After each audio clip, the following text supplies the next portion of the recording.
اور P S آپ کا بھی شکریہ. جے ہند، وندے ماترم. آپ بھی پلیز چینل کو جوائن کرنے کا سوچیں.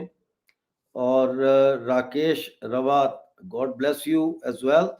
جے ہند، جے بھارت جی. آپ بھی چینل کو جوائن کریں. چینل کا کوئی اتنا مسئلہ نہیں ہے ممبر بننے کا. ایک کافی کے کپ سے بھی سستا بندہ ممبر منتھلی بن سکتا ہے. تو پلیز اس کو جوائن کریں، میں زور دے کے یہ کہہ رہا ہوں. تو بات یہ ہے کہ بی وائی سی نے جو دھرنا دیا ہوا ہے، یہ دھرنا کیوں دیا ہے؟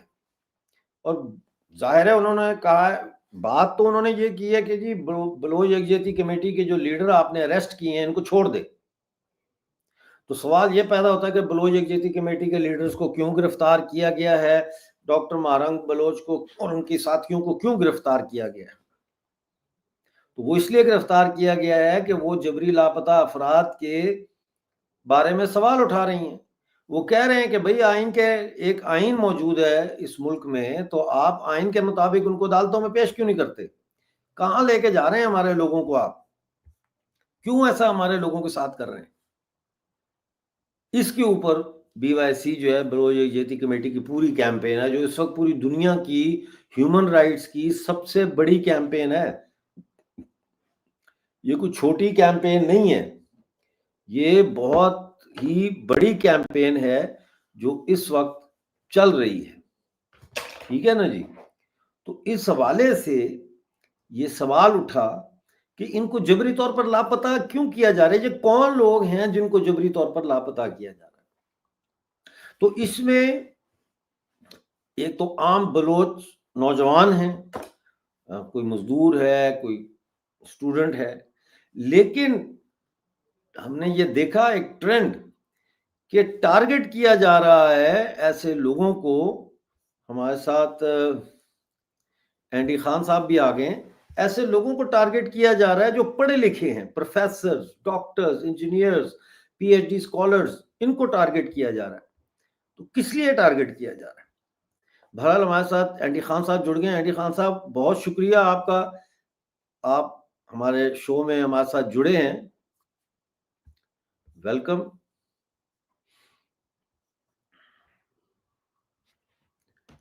اینڈی خان صاحب، میری آواز آ رہی ہے آپ کو؟ جی ڈاکٹر صاحب، thank you for having me. Oh you most welcome. Thank you for joining sir. ہمارے لیے دیکھیے بڑی بات ہے. ڈاکٹر صاحب، یہ جو آپ کا جب میں انٹر ہوا تو میں نے آپ کا کامنٹ سنا کہ جو پڑھے لکھے لوگ ہیں ان کو ٹارگٹ کیا جا رہا ہے. ڈاکٹر صاحب، کسی بھی تحریک کو اگر تو فسطائی قوت جب ختم کرنا چاہتی ہے نا، تو سب سے پہلے اس تحریک کے سوچ سمجھ رکھنے والے اور اسٹریٹجی بنانے والے دماغ کو ختم کرتی ہے. اور اس لیے پڑھے لکھے لوگ مارے جاتے ہیں. یہ ہم نے تاریخ میں پیچھے اگر آپ کو یاد ہو، جب کراچی کے اندر ٹارگٹ کلنگ شروع ہوئی تھی تو تب بھی مرنے والے کون تھے؟ پڑھے لکھے لوگ تھے، بیوروکریٹس تھے، وکیل تھے، ڈاکٹرز تھے جو مارے گئے. تو ہمیشہ جو ہے نا، وہ کسی بھی تحریک کو جب آپ نے ختم کرنا ہوتا ہے تو اس کو ختم کرنے کے لیے فسطائی قوتوں کا ہتھیار جو ہے وہ سب سے پہلے اس تحریک کے دماغ کو، اس کی سوچ کو ختم کرنا. And that's what they are doing. وہ اس برین کے پیچھے جا رہے ہیں جس برین کے پیچھے یہ تحریک کھڑی ہوئی ہے، جہاں سے وہ سوچ نکل کے آ رہی ہے، وہ سوچ کو ختم کر رہے ہیں. پہلے وہ سوچ ختم کریں گے، پھر اس کے بعد جو لوگ اس تحریک کے ساتھ کھڑے ہوئے تھے، اس سوچ کے ساتھ کھڑے ہوئے تھے، انہیں ختم کیا جائے گا.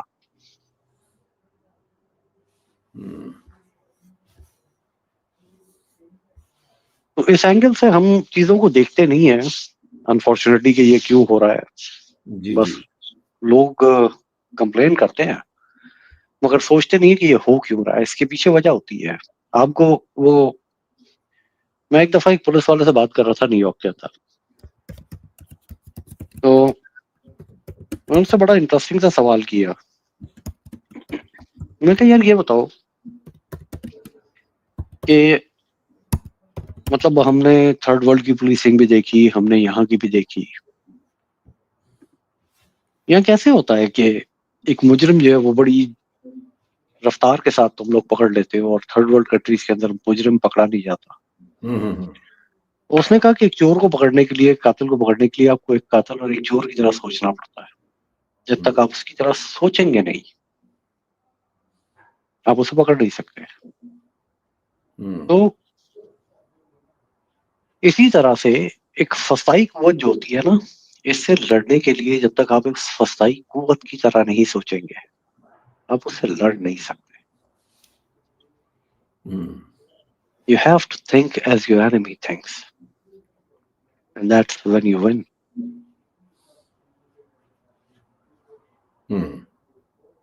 تو یہ جو بی وائی سی کا دھرنا ہے 63 days ہو گئے ہیں آج, اس کو آپ کیسے دیکھ رہے ہیں؟ آئی مین اس کے کوئی ملنے نہیں گیا, کوئی جو ہے وہ پنجاب کی جسے کہتے ہیں کہ پبلک بھی ان کے پاس نہیں گئی, سرکاری لوگ بھی نہیں گئے, پنجاب کی سیاسی پارٹیوں کے لوگ بھی نہیں گئے, بائیں بازو کیا دایاں بازو بھی نہیں ان کے پاس جا رہا. تو وہ پھر بھی خواتین بیٹھی ہوئی ہیں, بچیاں ہیں, عورتیں ہیں, بزرگ خواتین ہیں. تو یہ کیوں بیٹھی ہوئی ہیں؟ کیا ان کو پتا ہے کہ یہ امید کرتی ہیں کہ یہ جو ان کے بیٹھنے سے یہ ڈاکٹر مارنگ بلوچ کو چھوڑ دیں گے یا لوگوں کو جبری طور پر لاپتہ کرنا بند کر دیں گے, یا ایک سمبولک جیسچر کے طور پر بیٹھی ہوئی ہیں؟ یہ ایک سمبولک جیسچر ہی بن کے رہ گیا ڈاکٹر صاحب, اس سے زیادہ نہیں ہے. دیکھیں پاکستان جیسا ملک جہاں جب تک سڑک کے اوپر ٹائر نہ جلیں احتجاج ریکارڈ نہیں ہوتا, احتجاج ریکارڈ پہ ہی نہیں آتا. جس ملک کی پالیٹکس کے اندر وائلنس انڈکٹ ہو چکی ہے وہاں نان وائلنٹ پیسفل پروٹیسٹ, دھرنا میرے لیے ایک جوک فار می. 159 دن کا دھرنا دیا تھا عمران خان صاحب نے, کیا کر لیا تھا؟ کیا نکال لیا تھا اس کے اندر سے؟ کچھ نہیں نکال سکے. تو آپ دھرنے دیتے رہیں, بیٹھ جائیں بھوک ہڑتال کے اوپر بیٹھ جائیں کہ نو بڈی کیئرس. انسانی جان کی جہاں جس معاشرے میں قیمت نہ ہو نا سر, جی جی جی, یہ جب بڑی انسانی جان کی کوئی قیمت نہیں رہتی تو پھر احتجاج شاید معنی نہیں رکھتے ہیں. They don't matter. یہ بیکار کی باتیں ہوتی ہیں. تو آپ کا یہ کہنا ہے کہ بی وائی سی جو دھرنا دے رہی ہے یہ بیکار کی جو ہے یوزلیس اسٹریٹجی, اسٹریٹجی نہیں ٹھیک. اچھا, ویسے تو بی وائی سی کا بڑا کام ہے, انہوں نے پوری دنیا میں بلوچ مسنگ پرسنز کا اور ایکسٹرا جوڈیشل کلنگ کے مسئلے کو بہت اجاگر کیا ہے. ان کی ایک کنٹریبیوشن بالکل کیا ہے, مطلب انٹرنیشنلی بھی. ڈاکٹر صاحب کیا دیکھیں, ریاست مجھ پہ ظلم کر رہی ہے, میں اسے چھوڑ کے اس ریاست سے بڑے ظالم سرپرست کے پاس جا کے التجا کر رہا ہوں کہ مجھے اس ریاست سے بچاؤ, جو اس ریاست کا سرپرست ہے. ہاں, میں بارہا اپنی گفتگو کے اندر یہ بات کہہ چکا ہوں کہ پاکستان بنا نہیں تھا, بنایا گیا تھا. جی بالکل ایسا ہی. یہ بائی ڈیزائن ہے جو اس خطے کے اندر, اس خطے کو توڑ کے اس کے 3 ملک بنائے گا نا, یہ بائی ڈیزائن ہے. اس کے پیچھے کچھ وجوہات تھی, جی جی, اس کے پیچھے کچھ ریزنز تھے, کچھ خواہشات تھی, ایک خفیہ ہاتھ تھا جو یہ کام ہوا, اور اب یہ ہو گیا. So now we have to live with it. جی جی, جب یہ ہو گیا ہے تو now we have to live with it. تو اب اسے ایسے دیکھیے کہ جن قوتوں نے اس ملک کو بنایا تھا ہم جا کے ان قوتوں سے کہیں کہ اسے توڑ دو, اور وہ مان لیں گی. یہ تاریخ کے ساتھ یا قوموں کے ساتھ تو چھوڑ دیجیے, اپنے ساتھ بھی ایک مذاق ہے. یہ انٹرنیشنل قوتوں کی ہم بات کرتے ہیں جو دنیا کے اندر استعمار کے بانی ہیں, ان سے آپ اپیلیں کر رہے ہیں. جو صرف ایک ملک کے تیل کے اوپر قبضہ کرنے کے لیے اس ملک کے اوپر قبضہ کر لیتے ہیں.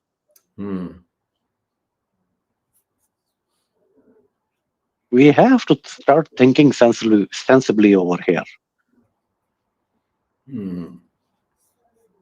تو آپ یہ جو دھرنا ہے اس کا کیا دیکھ رہے ہیں؟ یہ چلتا رہے گا، ختم ہو جائے گا، کوئی آئے گا؟ دیکھیں آپ اس ملک میں 100 دن تو کیا 100 سال کا دھرنا دے لیجیے. اچھا 3 نسلیں لگتی ہیں 100 سال کا دھرنا دینے میں. اب 100 سال کا دھرنا دیجیے، نتیجہ کچھ نہیں نکلے گا. تو نتیجہ کیسے نکلے گا پھر؟ یہ بھی تو بتائیں، نتیجہ کیسے نکلے گا؟ دیکھیں نا، دیکھیں ریسنٹ ایگزامپل ہے آپ کے سامنے، بندوقیں بھی اٹھائی ہوئی ہیں، نتیجہ تو پھر بھی نہیں نکل رہا نا. ریسنٹ ایگزامپل ہے آپ کے سامنے بنگلہ دیش کی. جی 1971 70 جو ہے وہ ایک لذک ایگزامپل کہ بندوقیں چلی تو پھر جواب میں بندوقیں چلی. انقلاب خون مانگتا ہے، اور تھوڑا سا نہیں بہت سارا مانگتا ہے.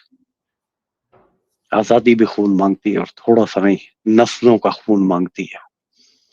بالکل. انگریزوں کے خلاف جب شری چندر سبھاش بوس نے تحریک شروع کی تو انہوں نے پہلی تقریر کا پہلا جملہ یہ کہا تھا، تم مجھے خون دو میں تمہیں آزادی دوں گا. صحیح فرمایا آپ نے. اور نسلیں لگی ہیں 1857 سے شروع کیجئے 1947 90 سال 90 ایئرس. جی بالکل. تو ابھی تو یہ تحریک نوزائیدہ ہے. اچھا ابھی تو ماؤں نے وہ بچے نہیں پیدا کیے جس پوری ایک نسل نے اس ریاست سے نفرت کرنی ہے.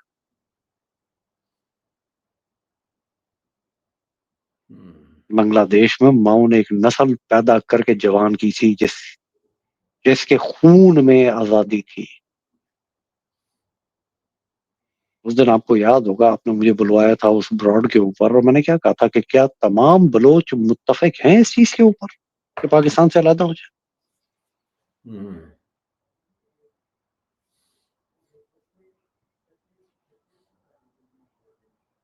جو آج بلوچستان کا وزیر اعلیٰ کیا وہ بلوچ نہیں ہے؟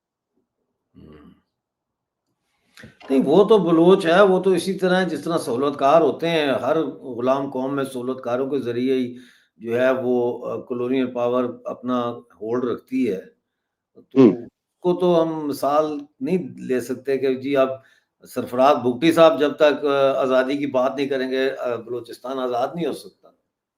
یا تو سرفراز بھگٹی یہ کہتے ہیں نا کہ میں بلوچ نہیں ہوں. Let's see that way. اس کو اس کانٹیکسٹ میں دیکھیے نا کہ وہ تو پہلے ڈسون ہو جائیں، مان لیں اس بات کو کہ میں بلوچ نہیں ہوں. وہ بلوچ ہو کے اگر استعمار کے ایجنٹ ہے تو قوم میں ڈیوائڈ موجود ہے نا ڈاکٹر صاحب. یہ تو نہیں ہے کہ نہیں ہے. آج حالات بدل گئے ہیں بنگلہ دیش کے اندر. وہ لوگ آ کے بیٹھ گئے جو کبھی جن کے باپ دادا اور چاچے تائی جو تھے وہ الشمس البدر کے گنڈے تھے، وہ آ کے آج وہ اقتدار میں بیٹھے ہوئے ہیں. تو یہاں تو پہلے ہی الشمس البدر کے گنڈے جو ہے وہ اقتدار میں بیٹھے ہوئے ہیں. ریاست کی فنڈڈ ڈیتھ اسکواڈ سرفراز بھگٹی چلاتا ہے.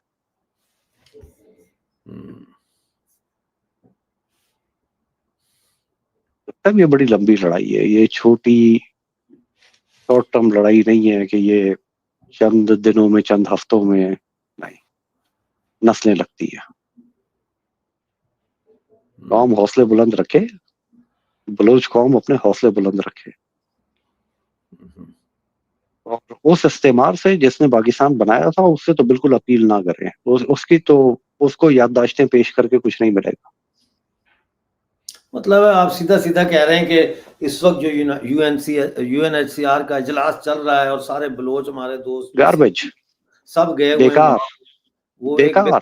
ہاں، یہ تو بلوچ رہنما جو وہاں پہ ہیں، جرنلسٹ ہیں، بلال بلوچ، انہوں نے بھی میرے شو میں کہا ہے کہ یہاں یہ بالکل بیکار ہے یہاں پہ، کیونکہ وہ کہہ رہے تھے کہ جن کے آگے ہم جا رہے ہیں وہ وہی ہیں جو ظلم کر رہے ہیں، وہ اس کے ممبر ہیں بورڈ کے. بالکل بالکل،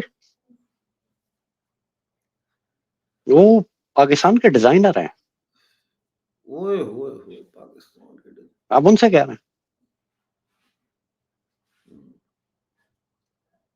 یہ جو تم نے ڈیزائن کیا تھا، جو تم نے بنایا تھا، وہ پاکستان ہم پہ ظلم کر رہا ہے، ہمیں بچاؤ. وہ آپ کو بچانے آئیں گے. جب تک قومیں اپنے ساتھ ایسے مذاق کرنے بند نہیں کرتی نا، دیکھیں اللہ بخشے، دادا جی کے منہ سے ایک جملہ سنا تھا میں نے، زندگی بھر یاد رہے گا مجھے. بات ہو رہی تھی فلسطین کے اوپر. وہ فرماتے ہیں کہ فلسطین تب تک آزاد نہیں ہوگا جب تک فلسطین کو کوئی مخلص لیڈر نہیں ملے گا.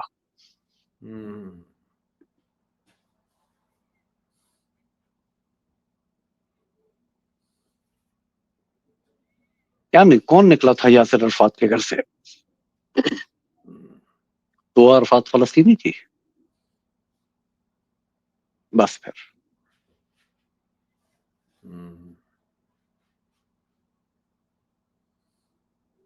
جب تک قوم اس پلیٹ فارم کے اوپر بلوچ قوم اکٹھی نہیں ہوگی، جب تک بڑا مشکل.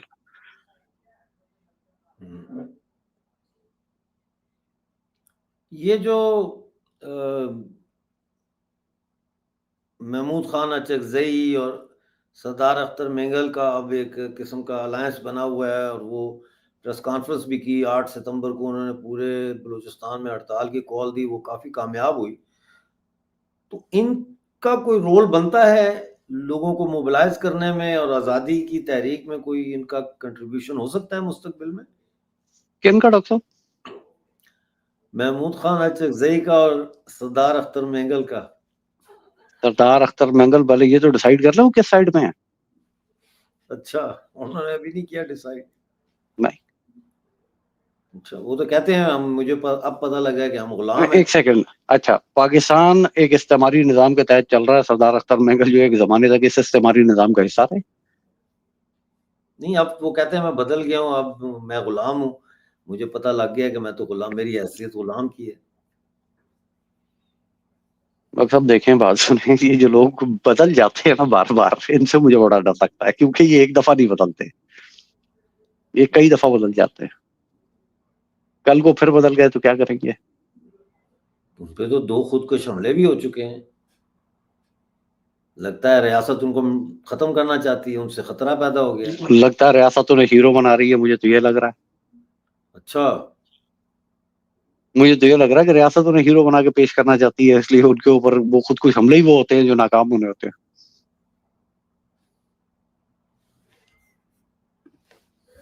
That's how I see things. میرا اینگل ہمیشہ چیزوں کو دیکھنے کا مختلف ہوتا ہے، اور آپ کو اس چیز کو بہت اچھی طرح سے اندازہ ہے. جی جی بالکل. آپ جو ہوتے ہیں نا وہ بال کھڑے ہو جاتے ہیں آپ کی باتیں سن کے. میں ان اینگل سے دیکھ ہی نہیں سکتا دنیا کو جس سے آپ اور باقی دنیا دیکھ رہی ہوتی ہے نا، میرے لیے بڑا مشکل ہوتا ہے.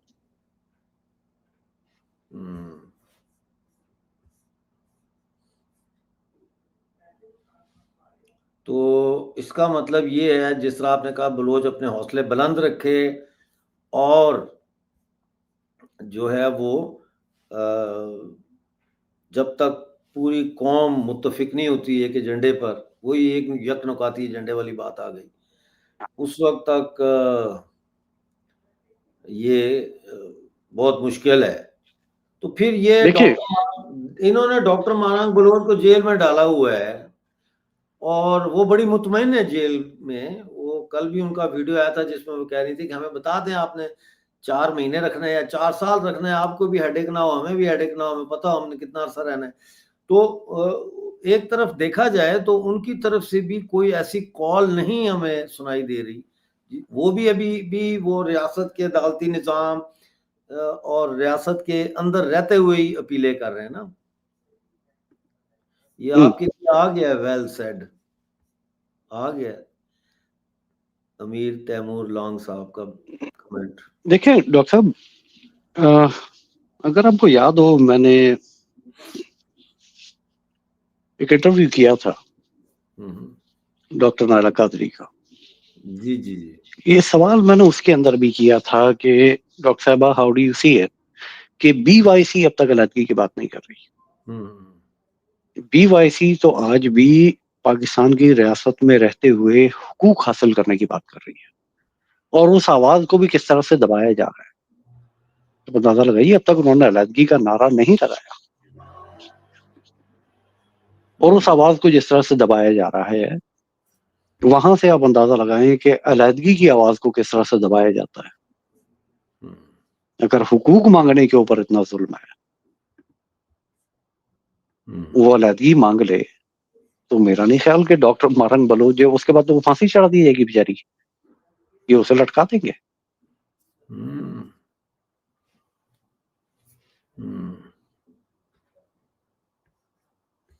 تو چیزوں کو ان کانٹیکسٹ میں لیجئے جو اس کے ریئل کانٹیکسٹ ہیں, اس کے اندر ان کو دیکھنا شروع کیجئے, پھر آپ کو اندازہ ہوگا. بھارت کیوں نہیں سپورٹ کر رہا اوپنلی؟ بھارت کیوں خاموش ہے؟ دیکھیں ڈاکٹر صاحب میرا اس کے اوپر ایک اپنا تھیسس ہے, آئی ایم سوری ٹو سے دیٹ, بہت سارے لوگ اس سے ایگری نہیں کرتے, مگر بھارت کے اپنے اندر 17 آزادی کی تحریکیں ہیں, 17 علیحدگی کی تحریکیں بھارت کے اندر. میری اور بات پھر اس کے ساتھ کہ بلوچستان اگر آزاد ہوتا ہے تو اسے بھارت کو خطرہ ہوگا کیونکہ یہ پھر پورے برصغیر میں نئی ریاستیں بن جائیں گی. دیکھیں اس کے اوپر ایک لومنگ ڈینجر ہے آپ کے اوپر, ایک نیا استعمار, ایک نئی امپیریل پاور جو اس ریجن کے اندر کھڑی ہو رہی ہے, جسے ہم چائنا کے نام سے جانتے ہیں. پاکستان کو تو سائلنٹلی ٹیک اوور کر چکے ہیں, پاکستان کو سائلنٹلی ٹیک اوور کر چکے ہیں. آج ان کی ڈکٹیشن بہت سارے اداروں کے اندر آتی ہے اور ان اداروں کی پالیسیز اس ڈکٹیشن کے حساب سے ہی بنائی جاتی ہیں. آج ان کی فوج جو ہے وہ گوادر ایئرپورٹ کے اندر کھڑی ہوئی ہے. اچھا, تو پاکستان کو وہ سائلنٹلی ٹیک اوور کر چکے ہیں اور ان کے بارڈر ڈسپیوٹس ہیں انڈیا کے ساتھ. جی جی, اس انڈیا کی بات ہو رہی ہے جس میں 17 علیحدگی کی تحریکیں موجود ہیں. میرا تھیسس یہ ہے کہ یہ خطہ اگر بیلکنائز ہوا نا تو بچے گا کوئی بھی نہیں. ادھر دوسری طرف آپ چلے جائیے, گریٹر بنگال کی بھی ایک تحریک ہے, آن دی ادر سائڈ وہ موجود ہے. اور وہ سوچ جو ایک زمانے سے حسینہ واجد کے دور میں سوئی رہی, سامنے نہیں آئی, وہ سوچ اب پھر سامنے آنی شروع ہو گئی ہے. یہ قطع کلامی معاف, یہ ذرا میں عبدالجلیل اور جہانگیر بلوچ صاحب کا جواب دے دوں سوال کا. بار بار پوچھ رہے ہیں زہری پہ کس کا کنٹرول ہے. بھائی زہری پہ ابھی تک تو بلوچ سرمچاروں کا ہی کنٹرول ہے پوری تحصیل پہ, لیکن وہاں جٹ طیاروں کے ساتھ جو ہے بہت سخت بمباری ہوئی ہے کل, تو اس کے بعد سے ابھی تک کوئی خبر نہیں آئی. جیسے ہی آئے گی تو آپ کو پتہ ہی ہے میں فوری طور پر پروگرام کرتا ہوں اس پہ. جی اینڈی ڈاکٹر صاحب یہ نیوز بھی آپ کے ساتھ شیئر کی تھی نا کہ ایک corps commander Peshawar, corps commander Quetta, operational commanders اور جی ایچ کیو انکلوڈنگ بالکل بالکل chief of the air staff, ہاں ایک ویڈیو کانفرنس ہو رہی ہے. ہاں جی بالکل. اور اس کے نتائج اب آپ کو نظر آنے شروع ہو گئے. اگر زہری کے اوپر کل بمبارڈمنٹ ہوا ہے دین جی یو ہاں, نو کہ کیا ہوا. جیٹ طیاروں کے ساتھ وہاں پہ بہت سخت بمباری ہوئی ہے, اس میں ڈرون اسٹرائک ڈرونز بھی استعمال ہوئے ہیں. جی اس سے میں اویئر تھا کہ یہ ہونا ہے آگے جا کے, یہ چند دنوں میں شروع ہو جائے گا اور یہ شروع ہو رہا ہے. تو یہ علیحدگی کی تحریک کو دبانے کی آواز, علیحدگی کی جو آواز ہے اس کو دبانے کی یہ کوشش ہے. واپس آتا ہوں اپنے ٹاپک کی طرف جس کے اوپر میں بات کر رہا تھا کہ ایک لومنگ ڈینجر انڈیا کے اوپر موجود ہے چائنا کی شکل میں, جس کے ساتھ ان کے بارڈر ڈسپیوٹس ہیں. 17 علیحدگی کی تحریکیں بھارت کے اندر موجود ہیں. یہ خطہ اگر ٹوٹنا شروع ہوا نا تو یہ بیلکنائزیشن پاکستان تک نہیں رکے گی. یہ پھر پورا خطہ بیلکنائز ہو کے اپنے اصل کی طرف واپس چلا جائے گا. اور وہ پھر ایک میپ ہے جو میں نے آپ کے ساتھ شیئر کیا تھا 1870 سم تھنگ کا, ایسٹ انڈیا کمپنی نے جو پہلا میپ ایشو کیا تھا ہندوستان کا, اس میں ہندوستان کے کتنے ٹکڑے ہیں وہ آپ بھی دیکھیے اور میں بھی دیکھتا ہوں. صحیح بات ہے.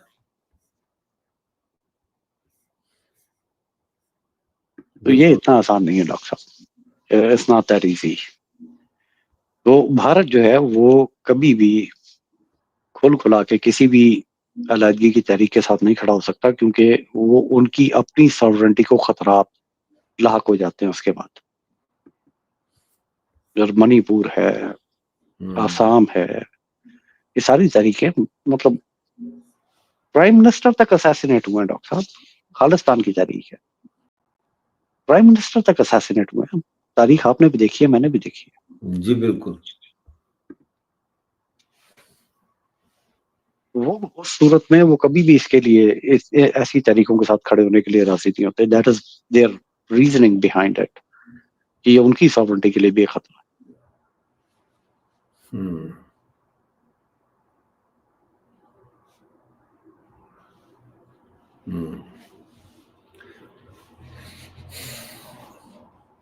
اس کا مطلب ہے یہ سلسلہ چلتا رہے گا. مجھے ٹینشن یہ ہے کہ ٹینشن نہیں، پریشانی ہوتی ہے کہ یہ بیچاری خواتین وہاں بیٹھی ہوئی ہیں، ٹھیک ہے نا.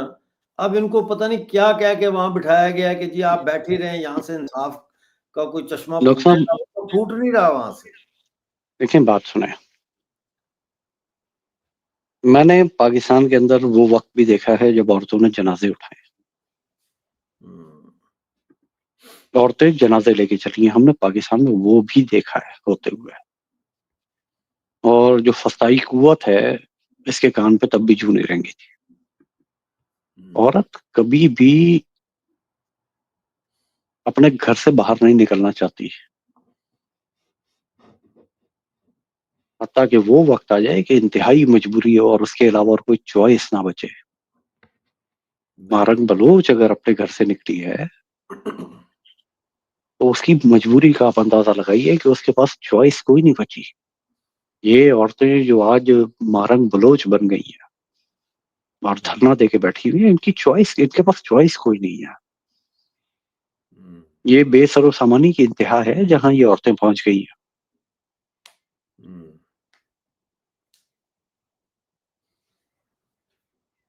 مگر کیا ریاست، جس کے لیے کبھی ایک پاکستانی پولیٹیشین نے کہا تھا کہ ریاست ہوگی ماں کے جیسی، اعتزاز ہے. اسٹیج پہ کھڑے ہو کے تقریر کی تھی، کیا ریاست اس ماں کا کردار ادا کر رہی ہے جس کی اس سے امید یا توقع لگانی چاہیے؟ وہ تو نہیں ہو رہا نا ڈاکٹر.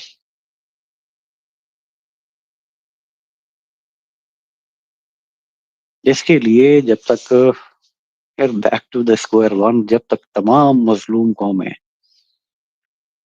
سندھ سے کراچی تک، کراچی سے بلوچستان تک، بلوچستان سے کے پی تک، کے پی سے گلگت بلتستان تک، اور گلگت بلتستان سے آزاد کشمیر تک تمام مظلوم قومیں اکٹھی ہو کے جدوجہد نہیں کریں گی، ریاست کے کان پہ جو نہیں رہیں گی.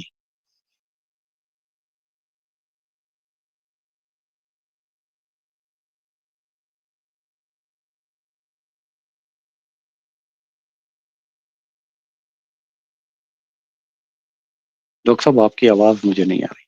آئی کینٹ ہیئر یو. تو آپ کے کہنے کا مقصد یہ ہے، میں سمجھا ہوں، آپ مجھے میری اصلاح کر دیجیے گا اگر میں غلط سمجھا ہوں، کہ پورے پاکستان کے ہر کونے سے لوگ جب تک اکٹھے ایک ٹائم پہ اس ریاست کے خلاف نہیں نکلیں گے، اس وقت تک جو ہے وہ بہت مشکل ہے کہ حقیقی تبدیلی کی طرف کا سوچا بھی جا سکے. بالکل. دیکھیں، میں کل یہ آپ کے لیے کمنٹ آیا ہے پرانے ماتھر جی کا.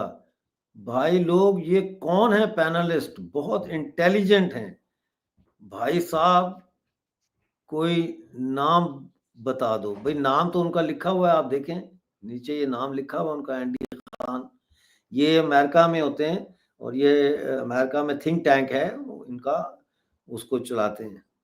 یہ ہماری بڑی عزت افزائی ہے کہ یہ ہمارے چینل پر آ جاتے ہیں، ہم ان سے سیکھتے ہیں، بلکہ بہت سارے لوگ ان سے سیکھتے ہیں. جی اینڈی خان صاحب. مطلب میں کل سن رہا تھا ایک انٹرویو تھا، کوئی ڈاکٹر افشاں لطیف ہیں پاکستان، ان کو میں سن رہا تھا. انہوں نے بڑی ایک خوبصورت بات کہی. انہوں نے کہا اگر 1 ملین لوگ 10 لاکھ اگر اسلام آباد میں آ جائیں تو کیا حکومت کتنی دیر سروائیو کرے گی؟ یہ 15 منٹ کا کھیل ہے. اگر 1 کروڑ بندہ پورے پاکستان سے اکٹھا کر کے اسلام آباد میں لا کے کھڑا کر دیا جائے نا، 15 منٹ ریاست گھٹنوں پہ ہوگی. مگر 1 کروڑ بندہ اکٹھا کرنا مشکل ہو گیا. ٹھیک ہے ڈاکٹر صاحب، یہ جب استحصالی نظام قائم کیا جاتا ہے نا تو اس کے ساتھ اور بہت کچھ اٹیچ ہوتا ہے. اسے بائی ڈیزائن کسی بھی ریاست کے اوپر امپلیمنٹ کیا جاتا ہے. جب تک وہ اس طرح سے امپلیمنٹ نہ ہو وہ نظام قائم نہیں رہتا، وہ کام نہیں کرتا. میں اسے جناح کا پاکستان نہیں مانتا. میرے لیے یہ بھٹو کا پاکستان ہے. جناح کا پاکستان 1970 میں ٹوٹ گیا تھا. اچھا اچھا اچھا. جناح کا پاکستان 1971 میں 70 میں ایک دفعہ پھر رونگٹے کھڑے ہو گئے، ایبلیٹریٹ ہو گیا. اچھا او مائی گاڈ، یہ بالکل آپ نے صحیح بات کی ہے. اس سے تو یہ جو پاکستان ہے یہ ذوالفقار علی بھٹو کا پاکستان ہے. اب اس پاکستان کو جناح کے پاکستان سے ذرا کمپیئر کیجئے تھوڑا سا، پھر آپ کو سمجھ میں آئے گی کہ اسے سسٹمیٹیکلی برباد کیسے کیا گیا، اس نظام کو ان لوگوں پہ مسلط کیسے کیا گیا. ہم ان ڈیٹیلز میں کبھی نہیں جاتے، ہم نہیں دیکھتے تاریخ کی طرف. اس ملک کا، اس کی تاریخ کا سب سے بڑا صنعتی انقلاب جو ہے وہ ایوب خان کے دور میں آتا ہے. بالکل آتا ہے، بالکل. اس پاکستان میں یہ حال ہے کہ جتنی عوام ہے اس سے زیادہ نوکریاں ہیں. کوئی بھوکا نہیں مر رہا تھا اس ملک کے اندر، ہر شخص کو نوکری مل رہی تھی. تعلیمی معیار جو آج ہے ایوب کے دور میں اس سے 100 گنا بہتر تھا. ہم پڑھے ہیں نا، ایوب کے دور میں ہم نے بھی تعلیم حاصل کی ہے. بہت اعلیٰ تعلیم تھی، بڑا زبردست سسٹم تھا، اسکولوں کا نظام بہت بہترین تھا، ٹیچرز بہت قابل تھے. جی ٹیچرز بہت قابل تھے. اچھا، ایوب چلا جاتا ہے، خانہ جنگی ہوتی ہے، ملک ٹوٹتا ہے. پھر وہ ایک ہارا ہوا بھٹو، بڑا مزہ آتا ہے جب یہ جملہ کہتا ہوں. وہ لوگ جنہوں نے الیکشن کے نتائج ماننے سے انکار کر دیا تھا وہ اس ملک کی حکومت پہ قابض ہوتے ہیں. پھر 73 کا یہ گاربیج آئین پاکستان کے اوپر مسلط کیا جاتا ہے ان نااہل ترین لوگوں کی طرف سے جن میں کوئی قابلیت نہیں تھی. یہاں سے اس استحصالی نظام کی ابتدا ہوتی ہے. 73 کا آئین استحصالی نظام کی ابتدا ہے. اب آگے چلتے ہیں. بھٹو نے کیا کیا؟ دیکھیں، جب کسی معاشرے کو آپ نے برباد کرنا ہوتا ہے، جب کسی سوسائٹی کے اندر آپ نے مذہبی انتہا پسندی کو امپلیمنٹ کرنا ہوتا ہے تو آپ کو 3 چیزیں چاہیے ہوتی ہیں، 3 ایلیمنٹس ہیں اس کے. وہ امپلیمنٹ کر دیجئے، آپ کو مذہبی انتہا پسندی، جہالت اس معاشرے پر راج کرتی نظر آئے گی.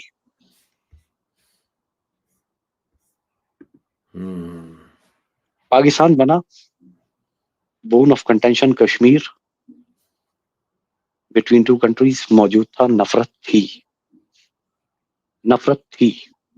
اب 2 ایلیمنٹس باقی تھے نا معاشرے کو برباد کرنے کے لیے. 2 ایلیمنٹس اور چاہیے تھے، بھٹو دیتا ہے. 2 ایلیمنٹس کون سے ہیں؟ بھوک اور جہالت. جی، بھوک اور جہالت. بھوک اور جہالت.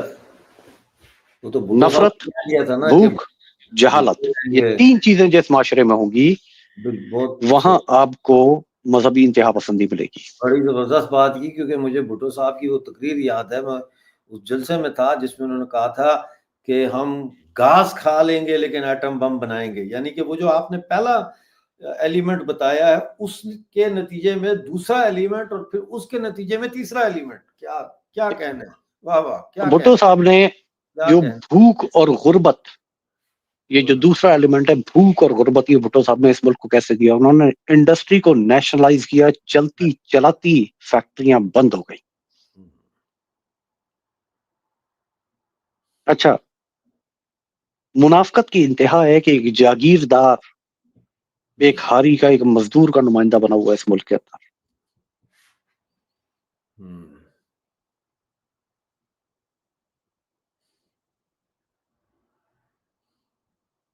یہاں سے شروع ہوئی غربت اور بھوک. جب لوگ بے روزگار ہوئے، ملک کی معیشت تباہ ہونی شروع ہوئی. پھر بھٹو نے اسی نیشنلائزیشن کے اندر اس ملک کے اسکولوں کو نیشنلائز کیا. ہوئے ہوئے ہوئے کیا کہنے، تعلیم کا بیڑا غرق کر دیا. بالکل. جن اسکولوں کے اندر بینچز لگی ہوئی تھی، ڈیسک لگی ہوئی تھی، وہاں ٹاٹ بچ گئے. بالکل تباہ ہو گیا تعلیمی نظام. جہالت دے دی اس نے. اب نفرت، غربت، جہالت تینوں ایلیمنٹ موجود ہیں. اب استحصال کی چکی چلنی شروع ہوئی، یہ قوم برباد ہونی شروع ہوئی. آج آپ کے سامنے کیا ہے پاکستان میں؟ سر تن سے جدا، فلانا کافر، فلانا کافر، فلانا کافر، فلانا کافر، سارے کافر. مسلمان ہے کوئی بچا کوئی؟ اسلام کا تو پہلے ہی بیڑا غرق کر چکے تھے. پھر سونے پہ سہاگا، بچی کچی کسر رہ گئی تھی، وہ ایک شخص جس کو کبھی اپنی ذات سے آگے نظر نہیں آیا، وہ منحوس مردود انسان ضیاء الحق، وہ مسلط ہو گیا اس ملک کے اوپر. اس نے جو بچی کچی کسر تھی اس نے تباہی پھیر دی. کرپشن پہلے بھی تھی، مگر باضابطہ کرپشن ضیاء کے دور سے شروع ہوتی ہے پاکستان میں. Organise corruption. اس بےغیرت نے صحافیوں کو پلاٹ بانٹے کہ اس کے قصیدے لکھیں. اسلام آباد جیسے اس کے باپ کی جاگیر تھا،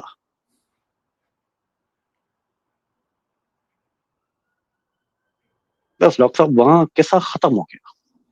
ضیاء کے بعد قصہ ختم ہو گیا.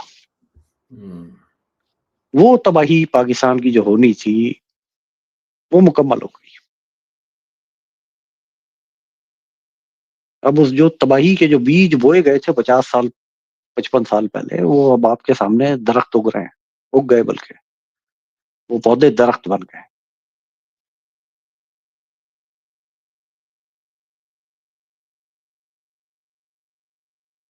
ڈاکٹر صاحب آپ کی آواز پھر نہیں آ رہی مجھے. میں نے کہا اور وہ پھل بھی زہریلا ہی دے رہے ہیں. ہاں، وہ پھل بھی زہریلا ہی دیں گے آپ کو. زہر ہی دو گے، زہر بو گے تو زہر ہی نکلے گا نا یار. وہ کیا خوب جملہ کہا تھا حسن نثار صاحب نے کہ کیمے کی مشین میں ایک طرف سے سور ڈالو گے تو دوسری طرف سے بکرا تو نہیں نہ نکلے گا. سور گیا، سور ان سور آؤٹ.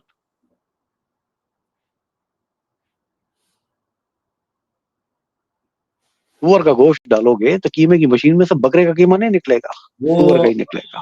رودرا سی جی کہہ رہے ہیں کہ کوئی انسان ہی نہیں بچا، مسلمان تو بہت دور کی بات ہے.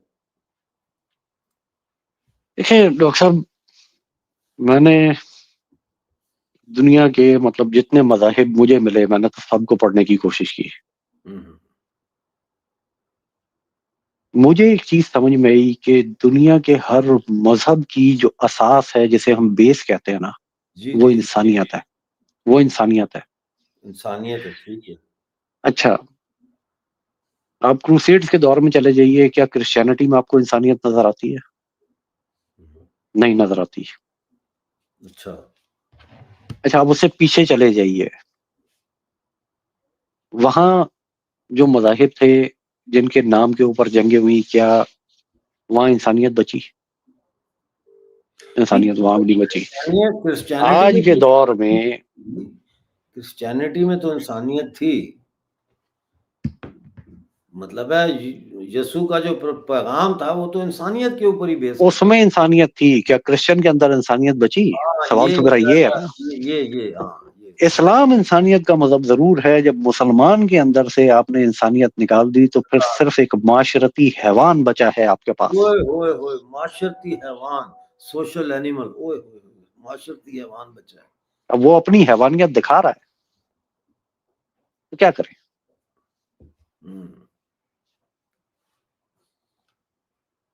دنیا کا ہر مذہب انسانیت کے اوپر بیس کرتا ہے, مگر اسے ماننے والوں کے اندر انسانیت نہیں ہے.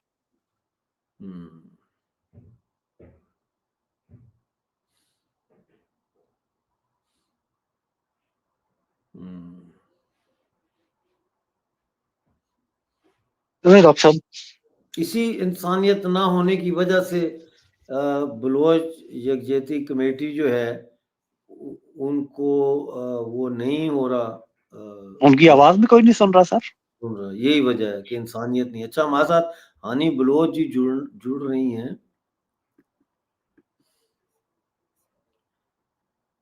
They will need to connect mic. ہو گیا جی, بہت شکریہ آپ کا ہمارے ساتھ جڑی ہیں. السلام علیکم.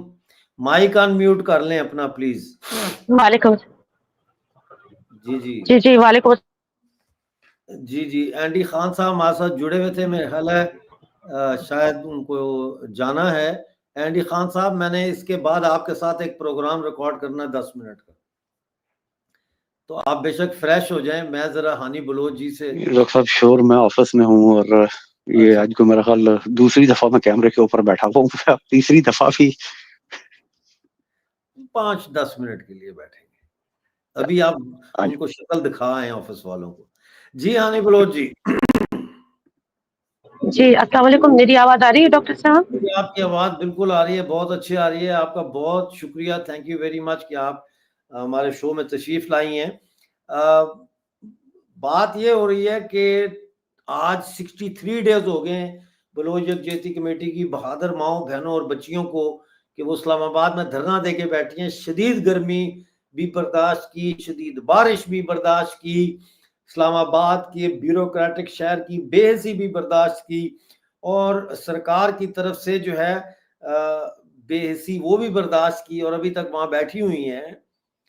تو سوال یہ پیدا ہو رہا ہے کہ یہ کب تک بیٹھی رہیں گی, اور اگر ان کے بیٹھنے سے لاپتہ افراد کا مسئلہ حل نہیں ہو رہا, یا ڈاکٹر مہارنگ بلوچ کو جیل سے رہا نہیں کیا جا رہا اس دباؤ کے تحت جو وہ پیدا کر رہی ہیں, تو کیا اس کی اب صرف ایک سمبولک میننگز رہ گئے ہیں؟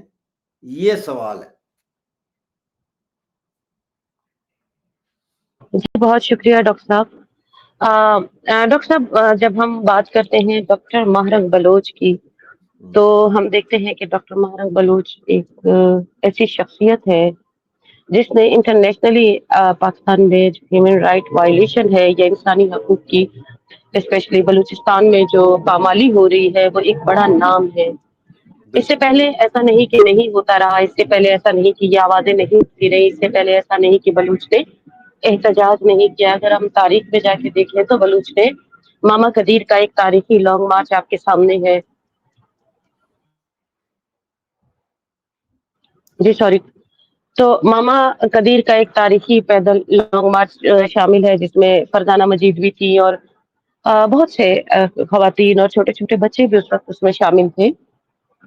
ایک ریکارڈ لانگ مارچ تھا, دنیا نے اس کو بھی دیکھا. دیکھیے چیزیں اسٹیپ بائی اسٹیپ آگے بڑھتی ہیں نا. جب آپ تحریک چلا رہے ہوتے, آپ ایک پہلا, میں ہمیشہ کہتی ہوں, ایک پہلا قدم اٹھاتے ہیں, پھر آپ دوسرا, پھر تیسرا, اور اس طرح آپ کی آواز مضبوط سے مضبوط تر ہوتی چلی جاتی ہے. تو ڈاکٹر مہارنگ بلوچ, میں سمجھتی ہوں ان کی آواز ان تمام آوازوں کا ایک نچوڑ ہے جو انسانی حقوق کی پامالیاں پاکستان میں بلوچ قوم کے ساتھ ہوتی رہی ہیں. اگر آپ یہ دیکھیں کہ ہم کہتے ہیں کہ ایک جو انسانی حقوق پر بات کرنے والے لوگ ہوتے ہیں, وہ جب کسی ایک ریاست کے حوالے سے بات کر رہے ہوتے ہیں, وہ ریاست آپ کو پتہ ہے, اس ریاست میں پشتون بھی اسی طرح مظلوم ہے, مہاجر بھی اسی طرح مظلوم ہے, سندھی بھی اسی طرح مظلوم ہے, کشمیری بھی اسی طرح مظلوم ہے.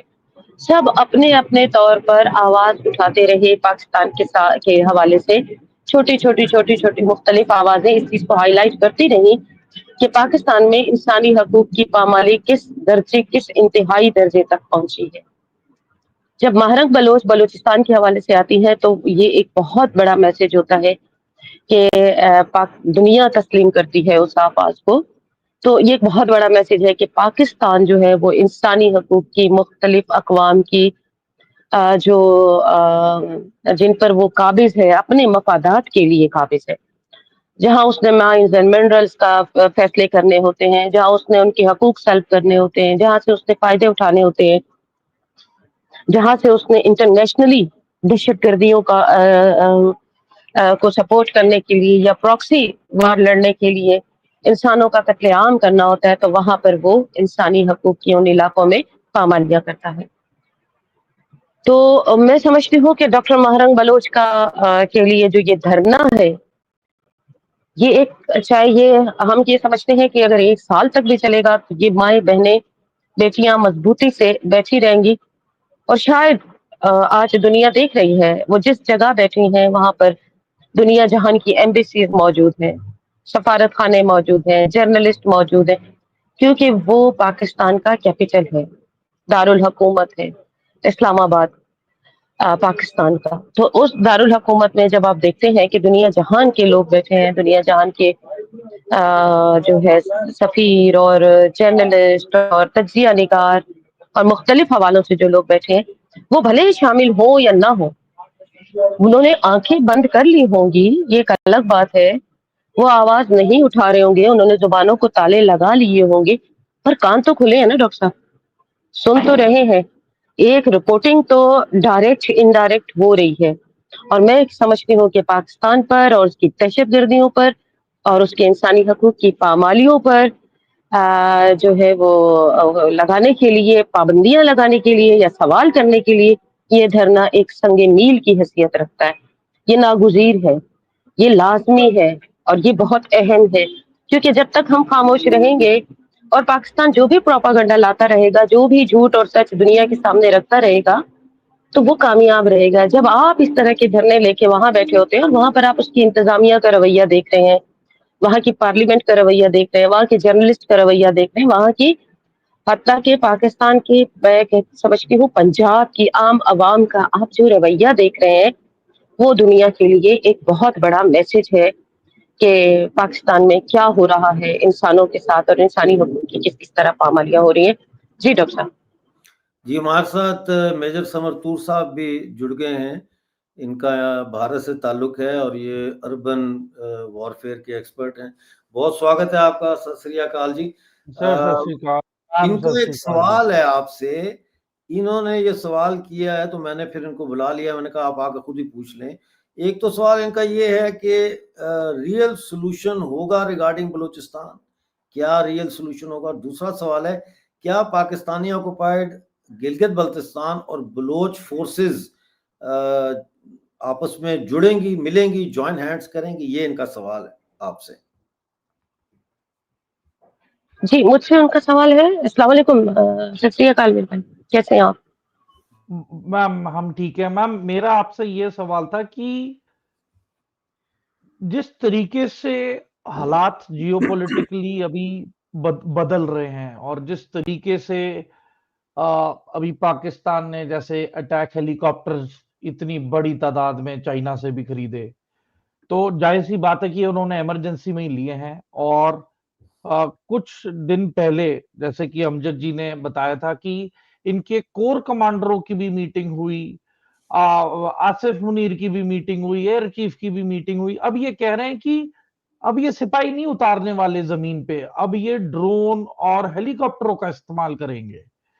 تو میم میں آپ سے یہ سوال کرنا چاہتا ہوں کہ اس کا ایکچوئل سولوشن کدھر ہے؟ کہ سپورٹ کیا افغانستان اوپنلی آگے آئے گا یا پھر پاکستان آکوپائڈ گلگت بالٹستان کی فورسز اکٹھی ہوئیں گی اور اکٹھے ایکٹ کریں گے یہ جو انٹروڈرز ہے پاکستان آرمی اس کے خلاف؟ کیونکہ اس کا رکنے کا نام لے نہیں رہی ہے پاکستان کی فوج.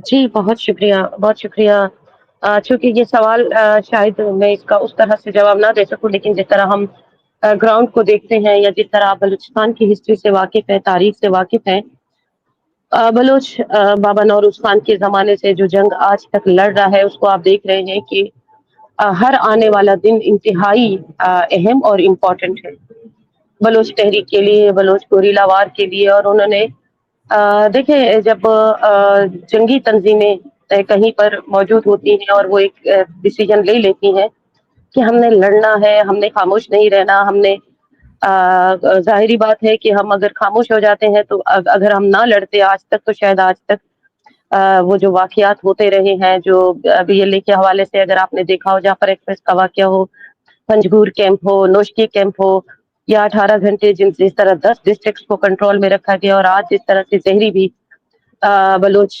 سرماچاروں کے کنٹرول میں ہے، تو یہ آپ ایک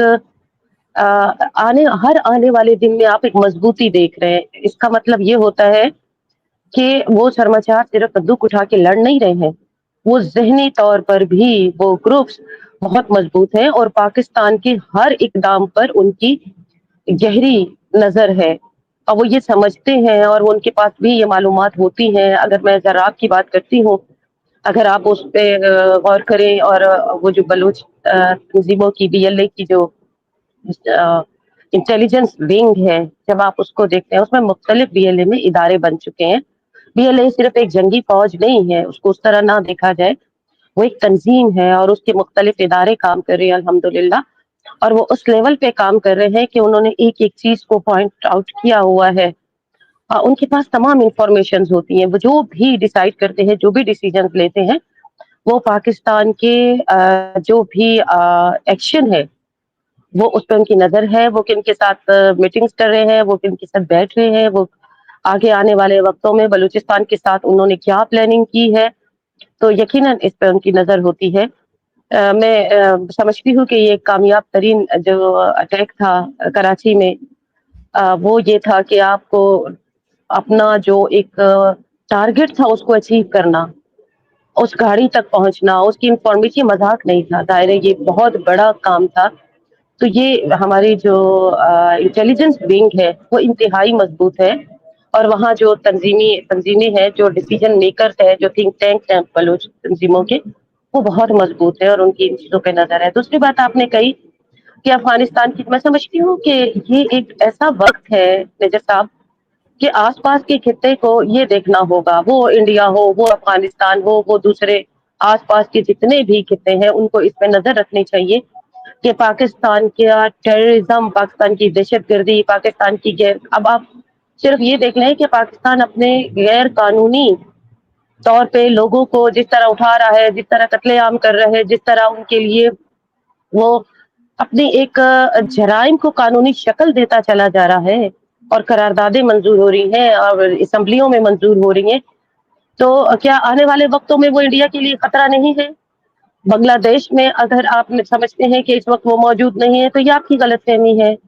اگر وہ آپ کے جتنی بھی تحریکیں انڈیا میں چل رہی ہیں ان کو سپورٹ پاکستان کی نہیں ہے یا ان کو سپورٹ نہیں کر رہا تو یہ آپ کی غلط فہمی ہے. تو اس ناگ کے لیے دنیا کو خود سوچنا ہوگا کہ بلوچ تحریک کو، بلوچستان کا آزاد ہونا اور بلوچ تحریک کو سپورٹ کرنا کس حد تک ضروری ہے. وہ بلوچستان کی بقا کے لیے نہیں ہے، وہ اپنی بقا کے لیے ضروری ہے، وہ آپ کی بقا کے لیے ضروری ہے، وہ آپ کی سالمیت کے لیے ضروری ہے.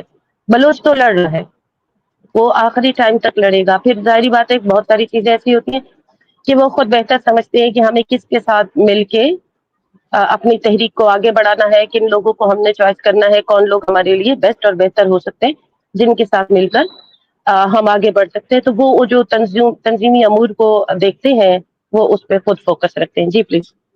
میم میرا ایک اور سوال ہے کہ آپ کو اب جیسے ہر ایک کنٹری میں آپ کی ٹیمز ہیں، تو آپ نے کبھی رشینز کو نہیں اپروچ کیا ہے کہ وہ اوپنلی اگر آپ کی مدد کر سکیں ان کے خلاف، یہ اگریسر جو پاکستان آرمی ہے؟